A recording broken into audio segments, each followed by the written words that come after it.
کیا آپ نے کبھی کسی مظلوم کی آنکھوں میں آنسو دیکھے ہیں؟ کیا آپ نے کبھی سوچا ہے کہ جو شخص دوسروں پر ظلم کرتا ہے، لوگوں کے دل توڑتا ہے، حق مارتا ہے، پھر بھی آرام کی زندگی گزار رہا ہوتا ہے، آخر اللہ اسے فوراً سزا کیوں نہیں دیتا؟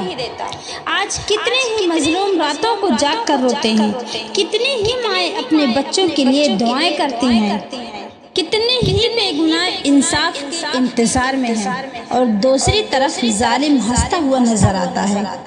مگر یاد رکھو، اللہ کی خاموشی اللہ کی بے خبری نہیں ہوتی، اللہ کی مخلت اللہ کی رضا مندی نہیں ہوتی۔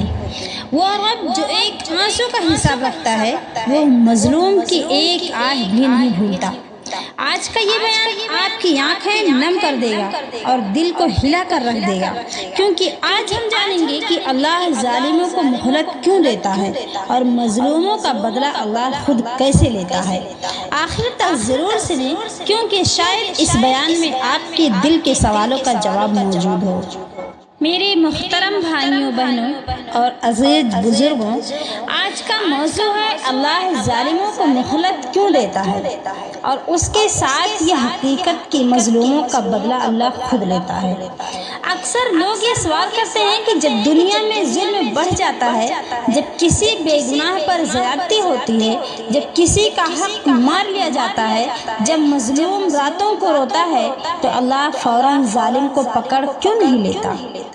یاد رکھیں، اللہ تعالیٰ ہر چیز کو دیکھ رہا ہے، کوئی ظلم اس کی نگاہ سے پوشیدہ نہیں۔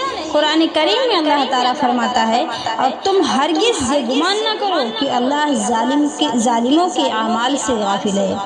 اللہ ظالم کو مہلت دیتا ہے، لیکن یہ مہلت اس کی رضا کی علامت نہیں ہوتی، یہ صرف ایک آزمائش اور ایک موقع ہوتا ہے کہ شاید وہ توبہ کر لے، اپنے ظلم سے باز آ جائے اور اللہ کی طرف لوٹ آئے۔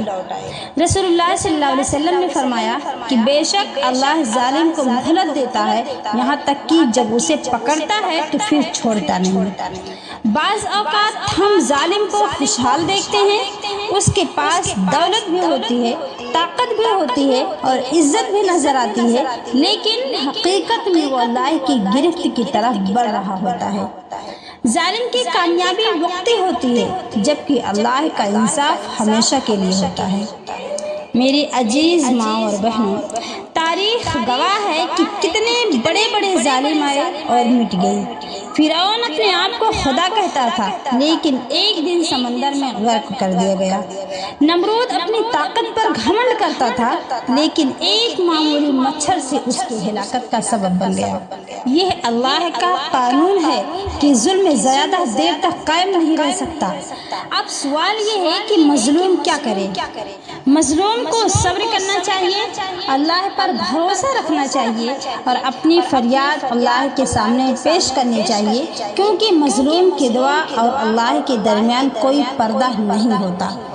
رسول اللہ صلی اللہ علیہ وسلم نے فرمایا کہ مظلوم کی دعا سے بچو، کیونکہ اس کے اور اللہ کے درمیان کوئی حجاب نہیں۔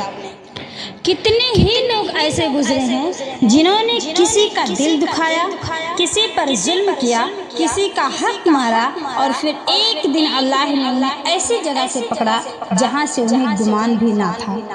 اللہ کی عدالت میں نہ سفارش چلے گی، نہ طاقت کام آئے گی، نہ دولت فائدہ دے گی، وہاں صرف اعمال کا حساب ہوگا۔